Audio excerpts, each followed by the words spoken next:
Every single fat person has at least one of these habits. And for me, when I was 320 pounds, I had all three of these habits. And it was honestly what kept me back from being fit. It kept me back from being the best athlete I could have been, from being the best partner I could have been, from being the best college offensive lineman that I could have been at the time. And breaking these has genuinely improved my quality of life tenfold. Not even just within fat loss, my entire quality of life has improved dramatically from breaking these three fat habits.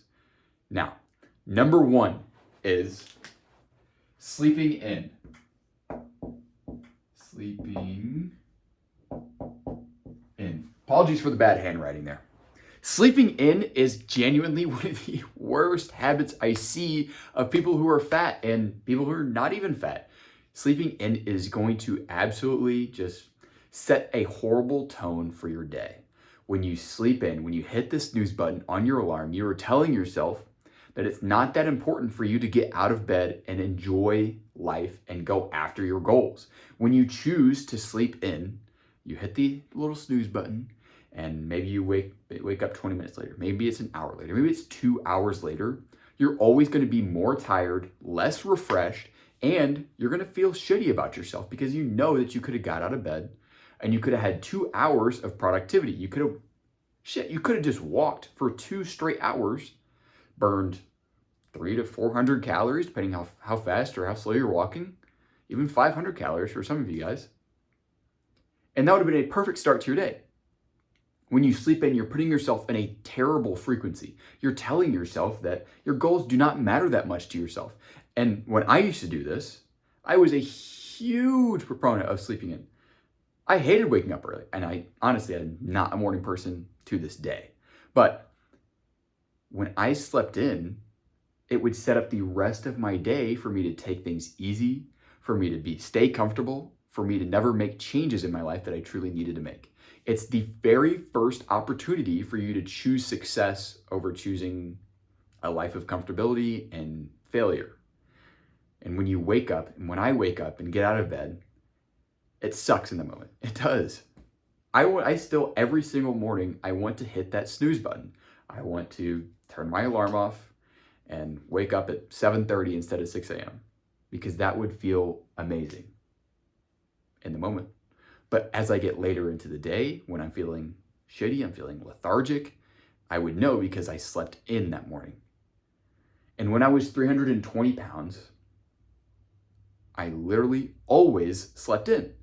It was never on my mind that sleeping in was one of the things that was not helping me reach my goals. It was holding me back in such a significant way because I would just start my day with a terrible choice.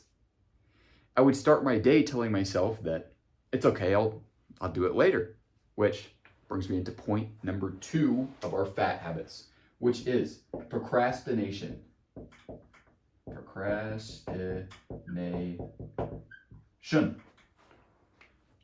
Procrastination is another one of my old habits that was extremely hard to break and something I still struggle with to this day.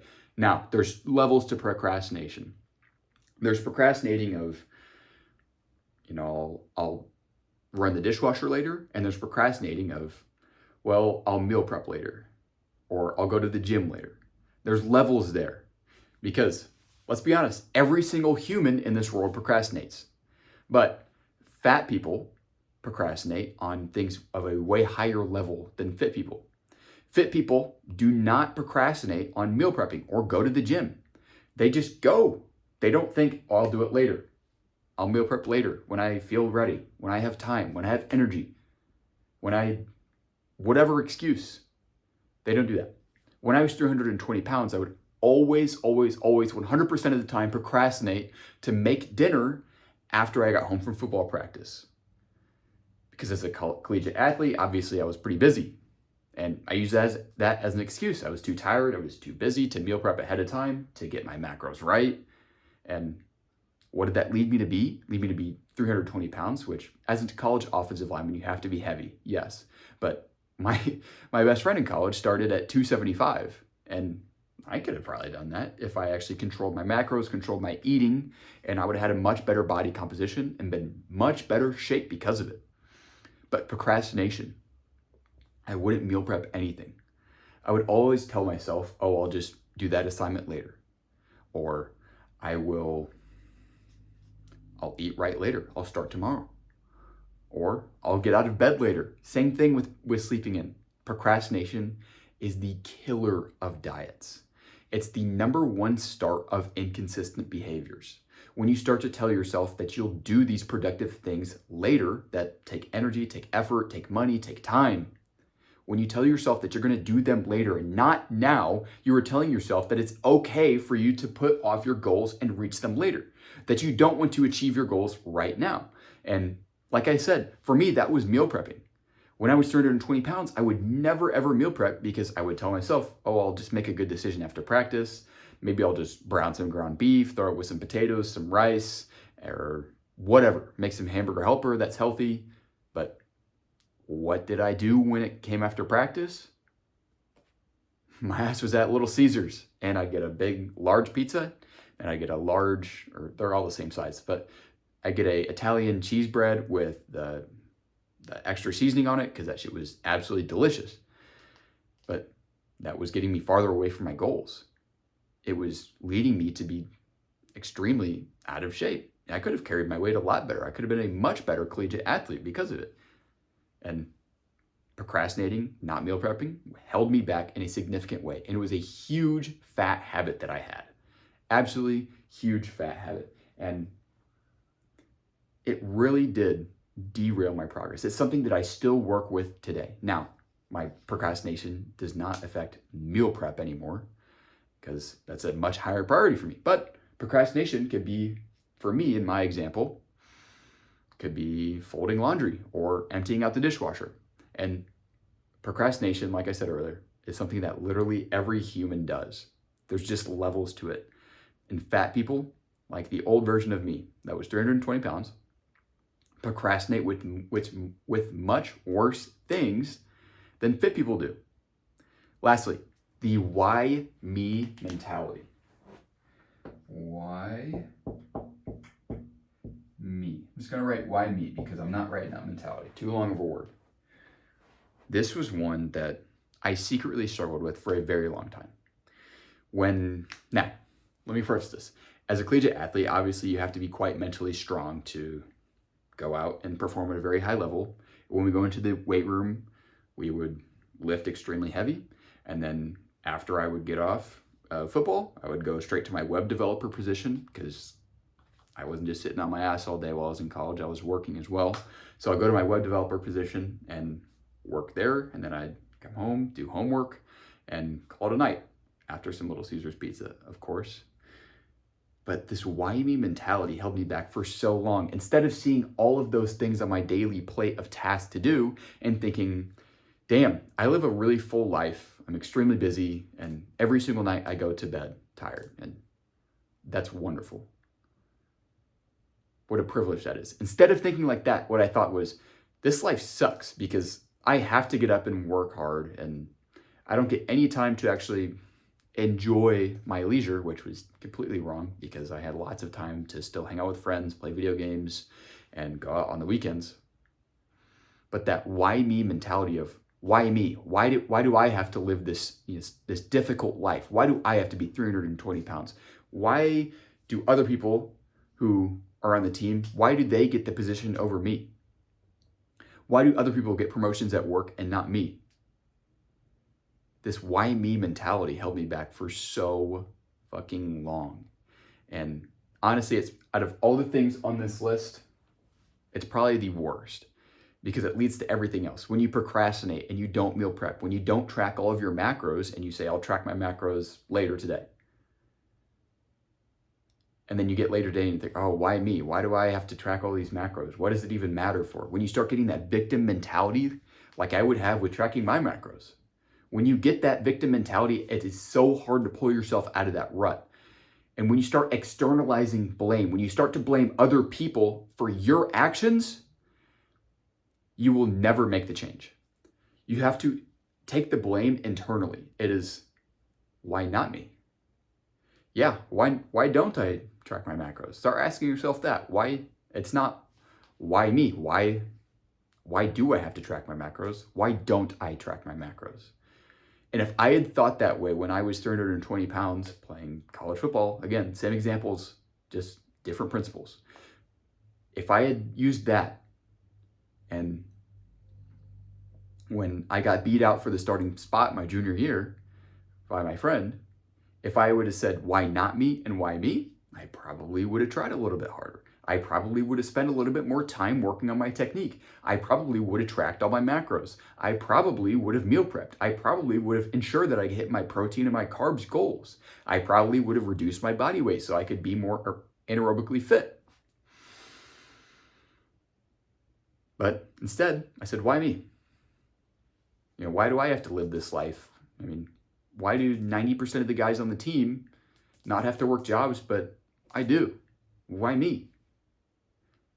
Instead, I could have used all of that as fuel for why the hell not me? Why not you? What are you using in your life that you're saying, why me? Why do I have to get off work and, my job was really tough today. I have to get off work and go to the gym and then cook a good meal later. Why me, man? This life sucks. I could say that. I could say that all the time. I work 8 hours a day just like you do. I sit at my desk and develop software all day long, get off work, go straight to the gym, and then come home and usually make some dinner with my girlfriend Jill. Could say, why me? Why do I have to set all these high standards for myself? Why do I have to uphold the standard of myself that I set when I was losing 100 pounds? Why do I have to do that now? Why do I still have to set goals and challenge myself every single day because I don't want to be comfortable? But instead, I ask, why not me? Yeah, I'm decently lean right now. I can see my abs, but why not more? And that drives me. And you have to ask yourself those questions. When you turn why me into why not me, I promise you, if nothing else changes, you will just want to do better. You will. When why me turns into why not me, your situation will improve just by you auto-regulating your thoughts. You're going to automatically want to be better if you start asking yourself, why not me? And get competitive. This is the best way to get fit, is to get competitive. So instead of just making a meal prep and just chicken and rice, bland ass chicken and rice, ask yourself, why not me? Why don't I make the fucking best meal prep that I could possibly make so I can go to work and brag about it, put it in the microwave and have it smell like the whole entire office and all my coworkers get jealous and wonder why, and have them say, why me? Why does he get to have this delicious, tasty meal prep that is perfect macro-wise? Why me? Why don't I get that? Get competitive. That is how you beat the why me mentality. You get competitive. You start asking yourself, why not me? Put yourself in that position that you know that you can do it. And get competitive with these smallest things like meal prepping, like going to the gym. If you see somebody else in the gym working hard, ask yourself, and they look amazing, they look 10 times better than you, you're out of shape, and they're fit as hell, instead of asking, oh, why me? That it must be so easy for him because he's got all these systems in place that just make it so easy for him to lose weight and keep it all off. He's already fit, so he doesn't actually need to work that hard to keep it off. Ask yourself, why not me? Why not me? Why can't I do what he does? Why can't I come in here after work and work out hard as fuck for 45 minutes and look amazing? Why can't I track all my macros like he does? Why can't I spend the time to go out and do 30 minutes of daily movement every single day? Why can't I do that? When you get competitive with it, that's how you break why me mentality. And all three of these habits that I've been covering up for the entire video, all three of these are keeping you fat. They are. And yes, you can get thin, you can get fit, keeping all of these habits. You can. But that's like playing a video game and intentionally choosing the most extreme hard difficulty just because you like to hurt yourself. what's the point? If you keep all of these habits, you're not only making it harder on yourself to get there, but if you never actually change the underlying root issues of why you're fat in the first place, like I did, if you don't fix sleeping in, if you don't get up within 5 minutes, that is my personal rule. I have to get up within 5 minutes of my alarm ringing. If you don't fix your procrastination, now, like I said earlier, there's levels to this. Fix your procrastination with fitness. I'm not saying be a perfect human being and never procrastinate ever, because that's unrealistic. You fix your procrastination, you meal prep on time, you track your macros before you eat the food. Huge one right there. You don't skip the gym just because you'll do it later. If you tell yourself to do it, you do it. You don't procrastinate. And if you fix your why me mentality and change it into why not me, you're going to fix all of the underlying issues that comes with being fat. Even just changing those, you're going to lose weight by itself. Now, you pair this with an intentional calorie deficit, an intentional movement throughout the day, and 4 to 5 times a week working out in the gym for 45 minutes. Holy shit.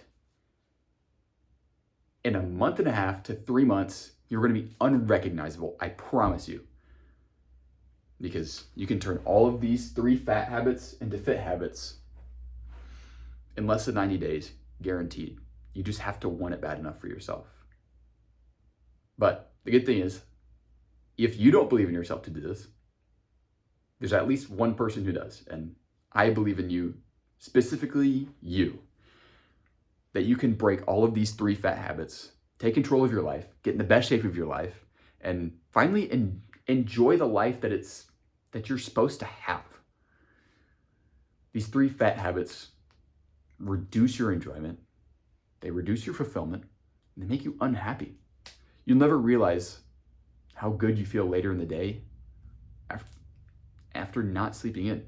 When you've not slept in for a month straight, I promise you it's a different quality of life. It's such a simple fix, but it genuinely has improved my life in so many fucking ways. And that's just one habit. So take action. Don't start tomorrow. Don't start later today. Start right now. Think about how you can start breaking these fat habits right now. Grab a pen and paper, write it down. Write down what you're going to do, exactly how you're going to do it. And I promise you, you'll be on track to break these fat habits, get the best shape of your life, and enjoy the life that you're meant to live, and earn the confidence that you've always dreamed about. I promise you.